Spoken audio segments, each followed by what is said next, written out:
Hi friends, ഞാനിന്ന് നിങ്ങളുമായിട്ട് share ചെയ്യാൻ പോകുന്നത് എല്ലാ വീട്ടമ്മമാർക്കും വളരെ യൂസ്ഫുള്ളായ നല്ല നല്ല ടിപ്സുകളുമായിട്ടാണ്. ഇപ്പോൾ വീഡിയോ സ്കിപ്പ് ചെയ്യാതെ കാണുക. അതുമാത്രമല്ല, എൻ്റെ ഈ ചാനൽ സബ്സ്ക്രൈബ് ചെയ്യാതെ കാണുന്ന ആരെങ്കിലും ഉണ്ടെങ്കിൽ പ്ലീസ് ഒന്ന് സബ്സ്ക്രൈബ് ചെയ്ത് സപ്പോർട്ട് ചെയ്യാനും കൂടി മറക്കരുത്. അപ്പോൾ നമുക്ക് ഫസ്റ്റ് ടിപ്പിലോട്ട് കിടക്കാം. ഇപ്പോൾ മിക്സിയുടെ ജാറൊക്കെ നമുക്ക് പെട്ടെന്ന് ഉണങ്ങി കിട്ടണമെങ്കിൽ നമ്മൾ ഇതേപോലെ ഈ ക്ലിപ്പ് ഇട്ട് കൊടുത്താൽ മതി.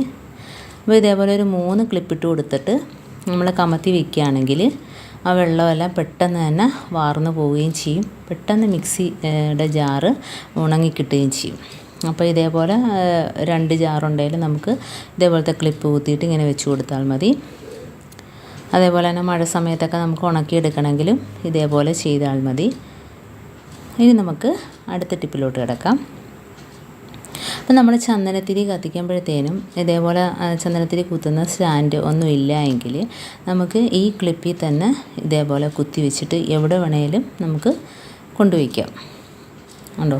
അപ്പോൾ നമുക്ക് അങ്ങോട്ടും ഇങ്ങോട്ടും മാറ്റിയൊക്കെ വയ്ക്കാം. അതല്ല എങ്കിൽ നമുക്ക് മുകളിൽ വേണേലും ഇതേപോലെ എടുത്ത് വയ്ക്കാവുന്നതാണ്. ഇപ്പോൾ ചന്ദനത്തിരി കുത്തുന്നതിന് ഈ ക്ലിപ്പ് ഉണ്ടെങ്കിൽ നമുക്ക് എവിടെ വേണേലും മാറ്റി വയ്ക്കാം. ഇനി നമുക്ക് അടുത്ത ടിപ്പിലോട്ട് കിടക്കാം. അപ്പോൾ നമ്മൾ ബിസ്ക്കറ്റൊക്കെ ഇതേപോലെ ടിന്നിനകത്തുനിന്ന് പുറത്ത് വെച്ചിട്ട് എടുക്കുമ്പോഴത്തേനും തണുത്ത് പോകുമല്ലോ. അപ്പോൾ അങ്ങനെ വരുമ്പോഴത്തേനും നമ്മൾ നമ്മുടെ ദോശക്കല്ലോ അതല്ലെങ്കിൽ ഫ്രൈ പാനോ ചൂടാക്കിയിട്ട് ഒരു 10 മിനിറ്റ് ചൂടാക്കിയതിന് ശേഷം അതിനകത്ത് ഇതൊന്ന് വെച്ചിട്ട് എടുക്കുക. അപ്പം ചെറിയ രീതിയിൽ തന്നെ ലോ ഫ്ലെയിമിലിട്ടിട്ട് നമുക്ക് ഈ ബിസ്ക്കറ്റ് നിരത്തി വെച്ച് കൊടുത്തിട്ട് എടുക്കുമ്പോഴത്തേനും നല്ല ക്രിസ്പി ആയിട്ട് കിട്ടും. അപ്പോൾ എത്ര തണുത്ത ബിസ്ക്കറ്റ് വേണേലും നമുക്ക് നല്ല രീതിയിൽ അതിനകത്തുനിന്ന് ചൂടാക്കി എടുക്കുമ്പോഴത്തേനും നല്ല ഒടിഞ്ഞൊക്കെ വരുമ്പോഴത്തേനും നല്ല രീതിയിൽ ക്രിസ്പി ആയിട്ട് തന്നെ കിട്ടും. ഇനി നമുക്ക് അടുത്ത ടിപ്പിലോട്ട് കിടക്കാം. അപ്പോൾ നമ്മൾ അരിമാവൊക്കെ ഇതേപോലെ പൊടിപ്പിച്ച് കൂടുതൽ നാൾ വയ്ക്കുമ്പോഴത്തേനും അതിനകത്തുനിന്ന് ഒരു പ്രത്യേക ഒരു സ്മെല്ല് വരും, ഒരു കനച്ച സ്മെല്ല് വരും. അപ്പോൾ അതില്ലാതിരിക്കണമെങ്കിൽ ഇതേപോലെ കുറച്ച് ഉപ്പ് പൊടി ഒന്ന് തൂകിയിട്ട് ഒന്ന് മിക്സ് ചെയ്ത് കൊടുത്താൽ മതി. അപ്പോൾ നമുക്ക് ആ ഒരു ബുദ്ധിമുട്ട് ഒഴിവായി കിട്ടും. അപ്പോൾ ഇതേപോലെ നമുക്ക് അരിപ്പൊടിയാണേലും ഗോതമ്പ് പൊടിയാണേലും ഇതേപോലെ ചെയ്താൽ മതി. ഇനി നമുക്ക് അടുത്ത ടിപ്പിലോട്ട് കിടക്കാം. അപ്പോൾ നമുക്ക് എന്നും ഉപയോഗിക്കുന്ന സാധനമാണല്ലോ ഈ വറ്റൽമുളക്. അപ്പം നമ്മളത് മേടിച്ച് കുറച്ച് ദിവസം കഴിയുമ്പോഴത്തേന് അത് പൂപ്പൽ വരും, അതിൻ്റെ മുകളിലായിട്ടൊക്കെ പൂപ്പൽ വരും, ചീത്തയായി പോവുകയും ചെയ്യും. അപ്പോൾ അങ്ങനെ ഇല്ലാതിരിക്കണമെങ്കിൽ നമ്മളെപ്പോഴും ഈ മുളക് നല്ല കാറ്റ് കയറാത്ത നല്ല ഒരു ടൈറ്റായ ടിന്നിനകത്തിട്ട് അടച്ച് വയ്ക്കുക. അപ്പം അങ്ങനെ വയ്ക്കുകയാണെങ്കിൽ മുളക് ചീത്തയാവത്തില്ല. അതുമാത്രമല്ല, നമ്മൾ കഴിവതും ഫ്രിഡ്ജിനകത്ത് വയ്ക്കുകയാണെങ്കിൽ എത്ര നാൾ വേണേലും നമുക്ക് ഇതേപോലെ സൂക്ഷിക്കാവുന്നതാണ്. അപ്പോൾ ഇതേപോലെ ടിന്നിനകത്ത് ഇട്ട് അടച്ച് സൂക്ഷിക്കുക. എന്നിട്ട് നമുക്ക് ആവശ്യത്തിന് എടുത്തിട്ട് ഇതേപോലെ തന്നെ അടച്ച് വയ്ക്കാം. അപ്പം ഏറ്റവും നല്ലത് നമ്മൾ ഫ്രിഡ്ജിനകത്ത് വയ്ക്കുന്നതായിരിക്കും. കൂടുതൽ നാളൊക്കെ പുറത്ത് വെച്ചാൽ ചീത്തയായി പോകും. അപ്പോൾ ഇതേപോലെ അത് ടിന്നിനകത്താക്കിയിട്ട് ഫ്രിഡ്ജിനകത്ത് വയ്ക്കുക.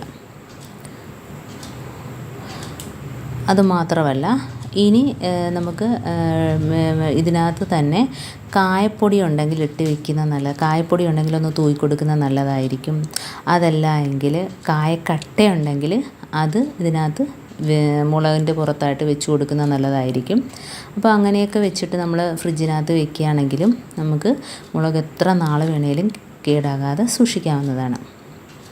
ഇപ്പോൾ എൻ്റെ കയ്യിൽ കായക്കട്ടയില്ല, അപ്പോൾ കായപ്പൊടിയാണുള്ളത്. അപ്പോൾ കായപ്പൊടി ഉണ്ടെങ്കിൽ നമുക്കൊന്ന് മുകളിലൊന്ന് തൂക്കി കൊടുത്താൽ മതി.